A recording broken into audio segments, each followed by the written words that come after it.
Γενικά, η Nvidia έχει δείξει από το 20, στην ουσία από το 20 ότι έχει μπει σε ένα cycle πεντάρι σε Wave, θα το έλεγα έτσι. Οι κινήσεις που κάνει είναι impulse, αν εξαιρέσουμε την πρώτη κίνηση που έχτιζε στην ουσία μια σφήνα, να το πούμε σε εισαγωγικά, το 1-2, που υπήρχε ακόμα αμφιβολία για την εταιρεία. Το 2 είναι η εποχή που ανέφερε και ο Φίλιππος, ε, ότι είχε πρόβλημα σχετικά, ενώ είχε μεγαλύτερο revenue, τα τελικά της κέρδη ήταν λιγότερα. Και βλέπουμε μια εκρηκτική άνοδο από το 22 και μετά. Στην ουσία συνοδεύτηκε με την ανάπτυξη πάρα πολύ του AI.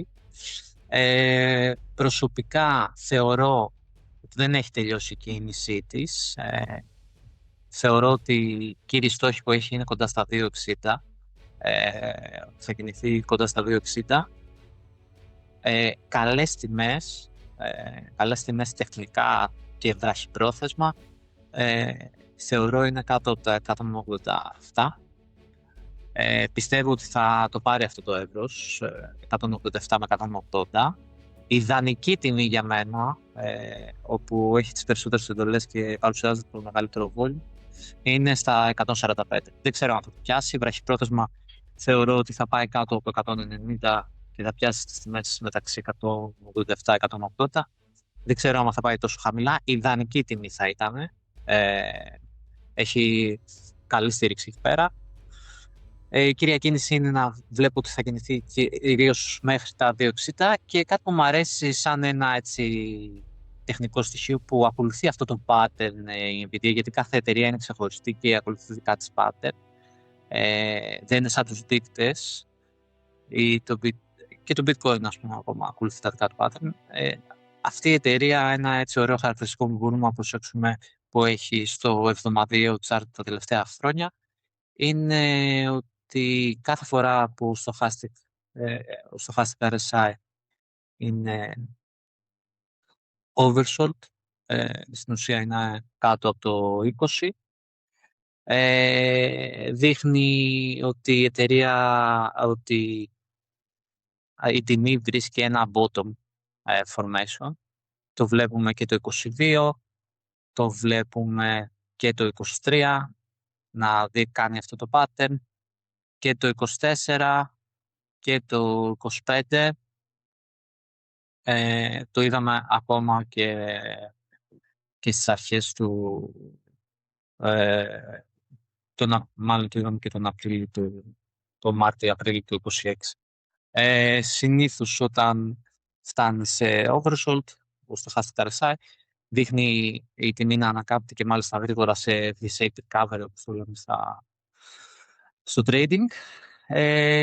Είναι πολύ κοντά σε αυτές τις τιμές, γι' αυτό θεωρώ ότι η τιμή 180, 187, 180 είναι πολύ καλή, και θα θεωρούσα ότι θα λήξει αυτό το πεντάρι σε cycle wave γύρω στα 2,60. Μετά θα έχει πολύ έντονη διόρθωση κατά τη γνώμη μου. Θεωρώ ότι πρώτα θα δούμε αυτές τις τιμές, δηλαδή θα δούμε μια κίνηση να μαζεύει αυτές τις τιμές και να γυρίζει πάνω, και αφού φτάσουμε από εδώ θα δούμε μια διόρθωση, άνοδο, και θα φτάσει ξανά αυτές τις τιμές σε ένα bear market bubble, αλλά μιλάμε για cycle wave. Μπορεί να είναι μακροχρόνιες κινήσεις αυτές. Στο εβδομαδιαίο είμαστε. Αντίστοιχα μπορείτε να το μετρήσετε και σε μηνιαίο. Πολύ καλή εταιρεία, πολύ καλά οικονομικά. Πάντα κοιτάω, μου αρέσει να κοιτάω και τα fundamental και τα τεχνικά στοιχεία εγώ. Αυτό που με ανησυχεί περισσότερο στην εταιρεία είναι ότι δεν έχει ανταγωνισμό και όλοι κυνηγάνε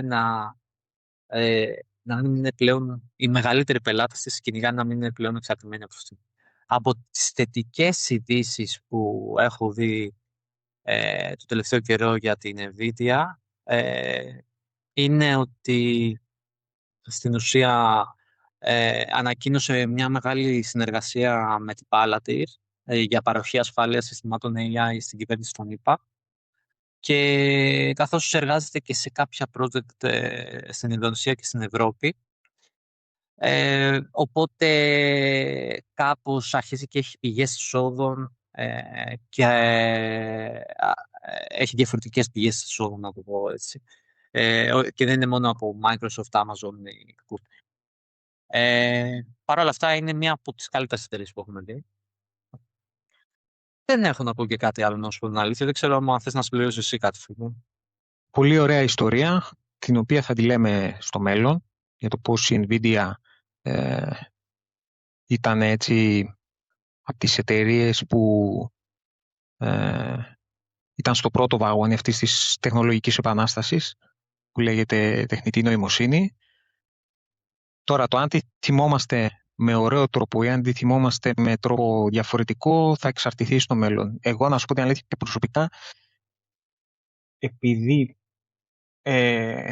είναι πάρα πολύ ωραία ιστορία ερευνημένη από ταινίες, πιστεύω ότι θα είναι πάρα πολύ ωραία δραματική ταινία στο μέλλον, η Nvidia.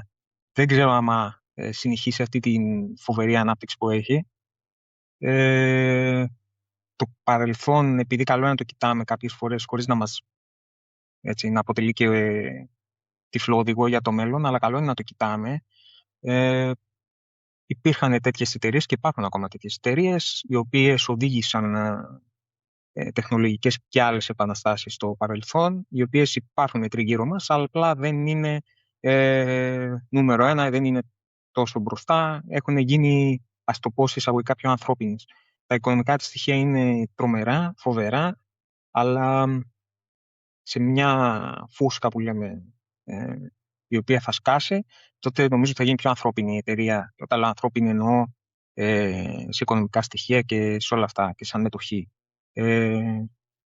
Αλλά προς Θεού δεν είναι μια κακή εταιρεία. Δηλαδή, εγώ προσωπικά την έχω στο ραντάρ μου, όταν και αν φτάσει σε επίπεδα που θα ήθελα εγώ προσωπικά, έτσι, είναι σοβαρά προτινόμενη για το watch list μου.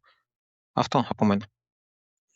Θα συμφωνήσω, δεν είναι κακή εταιρεία, είναι εξαιρετική εταιρεία. Τα νούμερα της τα είδατε.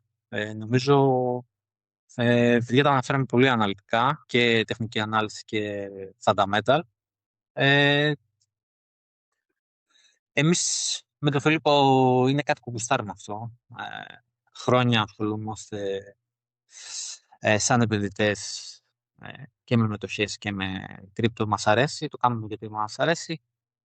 Ένα σχόλιο και ένα like αν θέλετε κάντε, αν δεν θέλετε μην κάνετε. Απλά είναι η μόνη ανταμοιβή που ζητάμε, αν μπορείτε. Σας ευχαριστώ που ήσασταν εδώ. Τα λέμε στο επόμενο. Γεια σας, παιδιά. Ευχαριστώ και εγώ, Γενία Τζίμι. Και εγώ, αν θέλει κάποιος να ανάλυση μιας ή προτείνει κάτι, έτσι, να την ψάξουμε, να την δούμε, να την αναλύσουμε και να την παρουσιάσουμε. Ακριβώς και έτσι και αλλιώς και σκεφτόμαστε σε χαλαρό υφάκι. Δεν θέλουμε να μπούμε, ρε παιδί μου, σε αυτό το μοτίβο το να γίνουμε σκλάβοι το social, αλλά σκεφτόμαστε ότι κάθε Σαββατό, έτσι, μια πρώτη εβδομάδα που είναι και κλειστές οι αγορές και οι τιμές έχουν σταθεροποιηθεί, να κοιτάμε έτσι μία-μία εταιρείες. Οπότε ό,τι θέλετε γράψτε στα σχόλια, παιδιά. Γεια σας.